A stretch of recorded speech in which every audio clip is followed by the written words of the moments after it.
Oui, on n'a pas les images. Bonjour Grégoire, on commence par le football parce qu'il y a deux matchs importants pour les clubs français. En Ligue Europa, avec un quart de finaliste, ce sera l'OM, mais pas l'OL, qui est déjà distancé en plus en championnat, qui a été éliminé en Coupe de la Ligue et en Coupe de France. Je vous propose de regarder ce qui s'est passé hier soir pour ces Lyonnais. On va commencer par eux. Lyon qui pensait avoir fait le plus dur en s'imposant à l'aller sur la pelouse des Russes du CSKA Moscou. Et à domicile, les Lyonnais encaissent un premier but en première période de Golovin. À la reprise, c'est Cornet qui, à bout portant, redonne l'espoir aux Lyonnais. Espoir de courte durée, réaction russe quasi immédiate avec un nouveau but de Moussa. Et Lyon est mené 2-1, puis 3-1, nouvelle réalisation moscovite signée Verblum. Et Diaz permet à Lyon de revenir au score à 20 minutes de la fin, mais ça ne suffira pas. L'OL s'incline 3-2 et sort de la compétition en huitième de finale. Ça passe en revanche pour Marseille, vainqueur à l'aller 3-1, vainqueur hier soir en Espagne 2-1, pénalty de Payet pour démarrer face à l'Athletic Bilbao. Puis belle frappe enroulée de Ocampos et le but basque est de Williams. Et Marseille est en quart de finale. 6 ans après un quart de finale en Ligue des Champions, l'OM retrouve le top 8 d'une compétition européenne. Alors, il y a également du ski, du biathlon, même si ce n'est pas en Corée du Sud, où effectivement on ramasse des médailles. Oui, on a des médailles, vous verrez ça dans le journal de 7 heures, avec Benjamin Davier et Cécile Hernandez, l'un en biathlon et l'autre c'est en snowboard. Là, c'est du biathlon avec l'avant-dernière étape de Coupe du Monde, ça se passe du côté de la Norvège.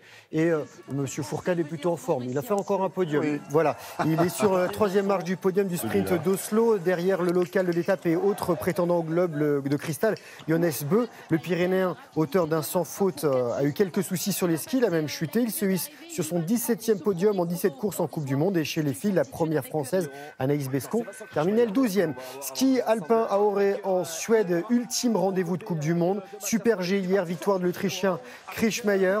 Il termine la saison comme il l'avait commencé. Il avait remporté l'un des premiers Super G en décembre. Et petit globe de cristal pour le Norvégien Jens Ruud, déjà assuré de l'emporter avant même de courir. Chez les femmes, l'Italienne Goggi, on en parlait hier, elle s'était offert le petit globe de descente. Là, elle s'offre le Super G, en tout cas la victoire. C'est son 5e succès sur le circuit. Et là, c'est la Liechtensteinoise Weirarter qui, elle, j'ai réussi à le dire, obtient le globe de cristal. Ski alpinisme en France avec la course de légende, la Pierramenta, 33e édition du côté d'Arèche-Beaufort en Savoie.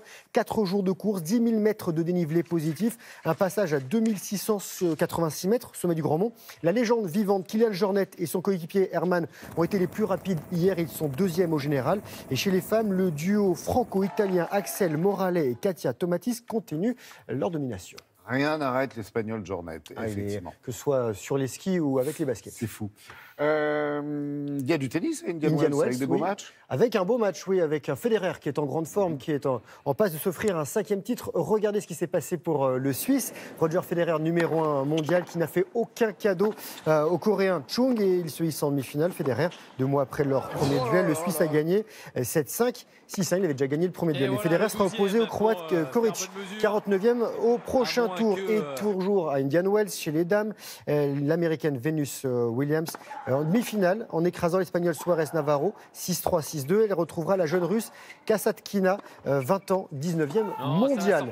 Et pour finir, on va terminer sur un terrain de jeu un peu particulier, la Tour Eiffel, pour la verticale de la Tour Eiffel, unique course ascensionnelle à ciel ouvert au monde, 4e édition dans des conditions météo pas faciles, vent et pluie. Au menu 1665 marches pour les 129 participants, ascension de 279 mètres, victoire du Polonais Piotr Lobodzinski, 4e succès défilé ici, 7 minutes 56 secondes, 8 secondes de plus que son précédent record. Et 4e victoire également pour Suzy Walsham chez les dames en 10 minutes 02. Ce matin, les gens vont piquer un peu. Oui, alors pour ceux qui viennent de nous rejoindre, on précise quand même que c'était bien une course, c'est pas que l'ascenseur était en panne. Ah non, c'est une vraie course. Merci Greg.